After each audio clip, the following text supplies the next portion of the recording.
Wah, mengejutkan. Luhut dan Erick Thohir bisnis PCR.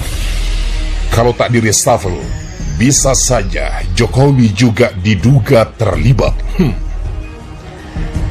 Gelora.com, dua nama menteri, yakni Luhut Binsar Panjaitan dan Erick Thohir, diduga kuat bermain dalam bisnis tes COVID-19 PCR.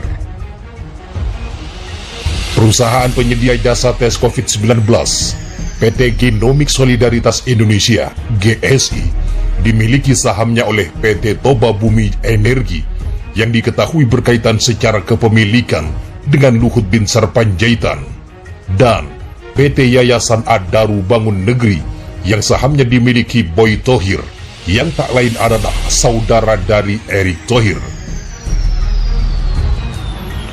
Komunikolog politik Tamil Selvan mengatakan, dugaan bisnis PCR Luhut dan Erick ini menguatkan asumsi mengapa sejak awal pandemi COVID-19 kebijakan para menteri di kabinet Jokowi selalu tumpang tindih. Bahkan menurutnya, menteri-menteri yang tidak berkaitan dengan tupoksi penanganan COVID malah lebih dominan. Ternyata ada kepentingan bisnis terselubung di dalamnya. Saat ini, rakyat jadi mengerti mengapa ada menteri yang ngotot ngurusi COVID, padahal bukan wewenangnya. Ini bentuk nepotisme terbuka. Pejabat ini jangan goblokin rakyat dengan alasan entitas terpisah. Kalau punya malu, mundur, kata Tamil kepada kantor berita politik Ermol Rabu 3 November. Dengan terbongkarnya informasi dugaan Luhut dan Erick Thohir berbisnis PCR, maka masyarakat akan menganggap Presiden Jokowi terlibat dalam nepotisme tersebut. Oleh sebab itulah menurutnya, Presiden Jokowi harus mengambil langkah bijak untuk membersihkan citranya di muka publik. Masyarakat akan menganggap Pak Jokowi ikut terlibat, apalagi Luhut Binsar Panjaitan ini seolah menjadi Perdana Menteri di kabinet Pak Jokowi. Maka Pak Jokowi perlu mengambil langkah bijak untuk membersihkan citra publiknya. Di samping itu, kata Tamil, terbongkarnya informasi ini membuat publik semakin tidak mempercayai kepemimpinan Jokowi. Hal itu ditandai dengan banyaknya pendukung Jokowi yang melakukan protes. Publik semakin antipati pada Pak Jokowi. Buktinya, pendukung seperti Dennis Siregar pun angkat bicara untuk protes. Maka saya bilang, dua menteri itu kalau tahu balas budi ke Pak Jokowi, mundurlah, karena perbuatan mereka mencela nama baik Presiden. Demikian Tamil Selvan tegaskan. Sementara, Ketua Dewan Pimpinan Pusat DPP Ikatan Mahasiswa Muhammadiyah IMM, Imawan Baikuni Al-Safa mengatakan, jika benar adanya isu itu, tentu patut disayangkan Luhut Binsar Panjaitan terlibat. DPP IMM menyayangkan keterlibatan pemerintah berbisnis dengan rakyat di tengah kondisi perekonomian Indonesia keadaan terpuruk, ujarnya pada Rabu 3 November. Imawan mengatakan, sebagai pejabat negara, seharusnya Luhut Binsar Panjaitan bisa fokus membantu Presiden Jokowi dalam menanggulangi pandemi COVID-19 beserta dampaknya yang membuat kondisi masyarakat terpuruk. Seharusnya fokus pemerintah adalah percepatan pertumbuhan ekonomi masyarakat merupakan hal yang utama dalam melewati krisis yang diakibatkan oleh pandemi COVID-19. Dugaan keterlibatan Luhut mencuat setelah dua perusahaan yang terafiliasi dengannya dilaporkan memiliki saham di perusahaan penyelenggara tes PCR, yakni PT Genomik Solidaritas Indonesia. Disebutkan, dua perusahaan yang berafiliasi langsung dengan Luhut, yakni PT Toba Sejahtera dan PT Toba Bumi Energi, tercatat mempunyai 242 lembar saham senilai 242 juta di GSI. Ditegaskan Imawan, jika memang Luhut ingin berbisnis PCR, sebaiknya mundur saja dari jabatannya sebagai menteri di kabinet Jokowi. Kalau mau jadi pembisnis, mundur saja dari jabatan menteri daripada hanya berjubah sebagai pejabat publik namun untuk meraup keuntungan bisnisnya, tandasnya. Dukungan sahabat Luhut Binsar Panjaitan untuk Presiden 2024 dianggap kesalahan fatal. Jokowi harus pecat Luhut karena dinilai berkhianat dan tidak mempercayai atau tidak puas dengan kinerja Jokowi.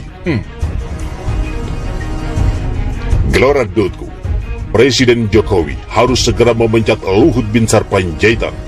Sebabnya tidak bertindak saat ada deklarasi dari pendukung Luhut bernama sahabat LBP yang mendukung Menko Marves itu menjadi Presiden 2024.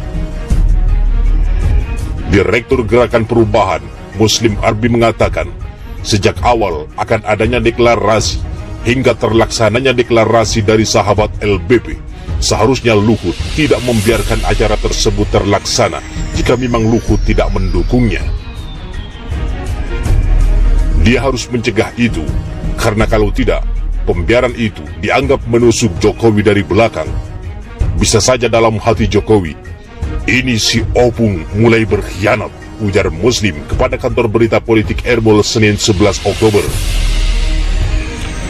Karena menurut Muslim, jika terjadi di zaman Presiden Soeharto, pejabat seperti Luhut Binsar Panjaitan ini pasti akan tersingkir karena berambisi ingin berkuasa di saat Soeharto masih menjadi presiden dan berkuasa.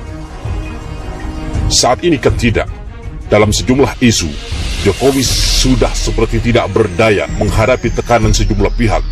Dan saat Jokowi dianggap publik di bawah bayang-bayang Luhut, dia pun diam saja. Berarti benarlah anggapan itu, pungkas Muslim. Sementara, Direktur Pusat Riset Politik Hukum dan Kebijakan Indonesia, Saiful Anam, menanggapi adanya sekelompok relawan yang menyatakan dukungan kepada Luhut Binsar Panjaitan untuk menjadi capres. Menurutnya, hal yang lumrah jika Luhut memiliki syahwat politik dan kekuasaan.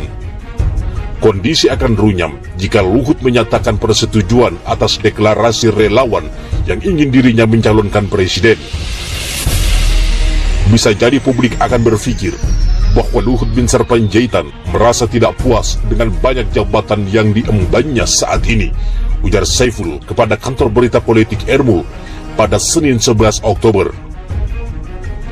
Selain itu, publik juga akan berpikir bahwa Luhut belum puas dengan kinerja Jokowi, sehingga berkenan untuk diusung menjadi capres pada pemilu yang akan datang. Buntutnya, persetujuan itu bisa berubah menjadi batu sandungan bagi parpol pengusung Jokowi apabila benar Luhut Binsar Panjaitan setuju untuk maju sebagai capres 2024 mendatang. Mengingat saat ini Jokowi sangat memberikan dan mempercayakan hal-hal penting kepada Luhut, terbukti berbagai macam jabatan Jokowi percayakan kepada yang bersangkutan. Saiful pun menilai bahwa bukan tidak mungkin gesekan dan kecemburuan kian memanas di antara parpol koalisi apabila Luhut jadi maju sebagai capres pada kesempatan yang akan datang. Selain itu, bisa jadi parpol koalisi berpikir bahwa Jokowi sedang mempersiapkan Luhut untuk maju pada Pilpres 2024 yang akan datang dengan segala kesempatan yang telah Jokowi berikan kepada Luhut, pungkas Saiful. Sementara, pengamat politik dari Universitas Negeri Singa Perbangsa Karawang, Eka Yusuf, ia berpendapat bahwa setiap orang sah-sah saja diusung jadi calon presiden selama memenuhi aturan, termasuk Luhut Binsar Panjaitan. Namun masyarakatlah yang akan menentukan siapa orang yang paling pantas menjadi pemimpin mereka. Hal itu bisa dilihat dari elektabilitas seorang tokoh melalui berbagai survei yang selama ini sudah banyak dirilis. Ia pun menegaskan bahwa bukan hal yang mudah bagi Luhut untuk mendapat simpati publik. Torehan prestasi yang dibanggakan para relawan sahabat LBP belum tentu jadi faktor penentu munculnya dukungan publik. Dalam pandangan Eka, Luhut bermasalah dengan mulutnya. Tutur kata dalam berkomunikasi, dia jadi sorotan publik, sekaligus jadi cermin bagaimana menteri kepercayaan Jokowi itu memimpin dan memperlakukan rakyat. Luhut harus mampu mengubah gaya bicara, terutama dalam menggunakan bahasa yang lebih luas untuk masyarakat, ujarnya kepada kantor berita politik Jabar pada Senin 11 Oktober.